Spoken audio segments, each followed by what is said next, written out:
حرص سے روزی نہیں بڑھ جاتی لیکن آدمی کی عزت ضرور کم ہو جاتی ہے۔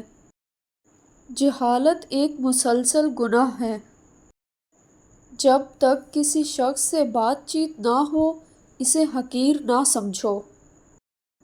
بھرے مجمع میں کسی کو ٹوکنا اس کی اصلاح نہیں بلکہ اس کی توہین کرنے کے برابر ہے۔